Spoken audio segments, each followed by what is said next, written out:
2 বছরেরও বেশি সময় ধরে ইসরায়েলি বাহিনীর টানা বোমা হামলায় গাজা উপত্যকা এখন এক ভয়াবহ উন্মুক্ত মাইনফিল্ডে পরিণত হয়েছে। মানবাধিকার সংস্থা হিউম্যানিটি অ্যান্ড ইনক্লুশন গাজাকে একটি অচিহ্নিত ও প্রাণঘাতী মাইলফিল্ড হিসেবে বর্ণনা করেছে। সংস্থাটির হিসাব অনুযায়ী ইসরায়েলের ফেলে যাওয়া অবিস্ফোরিত বোমা ও গোলাবারুদ সম্পূর্ণভাবে সরাতে অন্তত 20 থেকে 30 বছর সময় লেগে যাবে।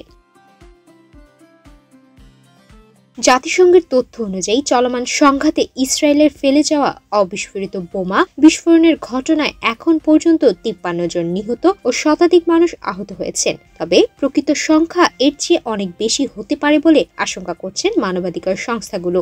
এক্সট্রিম মশার কয়েল প্ল্যান্ট ফাইবার দিয়ে তৈরি, তাই সহজে ভাঙে না, সুগন্ধিযুক্ত ও নিরবিচ্ছিন্নভাবে জ্বলে। ডেঙ্গু, চিকুনগুনিয়া বাহি সহ যে কোনো মশার বিরুদ্ধে দেয় এক্সট্রিম সুরক্ষা। গাজার সর্বোচ্চ ধ্বংসস্তূপের নিচে লুটিয়ে থাকা এসব বিপজ্জনক বোমা স্থানীয় জনগণের জন্য অব্যাহত হুমকি হয়ে আছে।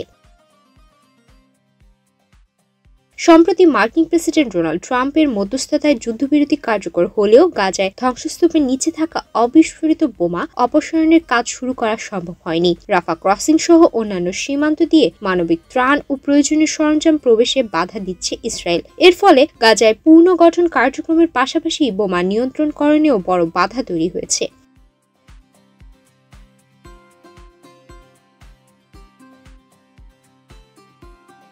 বিশেষজ্ঞরা বলছেন গাজাকে সম্পূর্ণভাবে বোমা মুক্ত করা প্রায় অসম্ভব। অনেক বোমা ভূগর্ভে রয়ে যাবে, যা প্রজন্মের পর প্রজন্ম ধরে বিপদ ডেকে আনবে। প্রয়োজনীয় আন্তর্জাতিক সহায়তা ও আধুনিক প্রযুক্তি পাওয়া গেলে এসব বিস্ফোরক অপসারণে অন্তত 20 থেকে 30 বছর সময় লাগবে। আপাতত হাসপাতাল, স্কুল ও গুরুত্বপূর্ণ স্থানগুলোতে বোমা শনাক্ত ও নিয়ন্ত্রণকরণের কাজ শুরু করার পরিকল্পনা রয়েছে।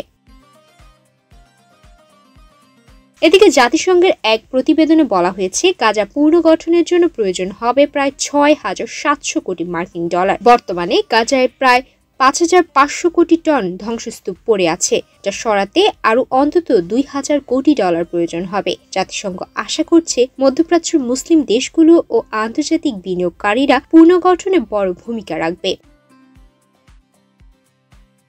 2023 সালের 7 অক্টোবর থেকে শুরু হওয়া ইসরায়েলি আগ্রাসনে এখন পর্যন্ত 68,200 জনেরও বেশি ফিলিস্তিনি নিহত এবং 1,70,300 জনের বেশি আহত হয়েছেন বলে জানিয়েছে গাজার স্বাস্থ্য মন্ত্রণালয়। যুদ্ধবিধ্বস্ত এসব অঞ্চল এখন শুধু ধ্বংসস্তূপে পরিণত নয়, বরং পুরোপুরি একটি বিপজ্জনক মাইনফিল্ড, যেখানে প্রতিটি পদক্ষেপেই লুকিয়ে আছে মৃত্যুর আশঙ্কা। সুমায়া মিতু, বাংলাদেশ প্রতিদিন।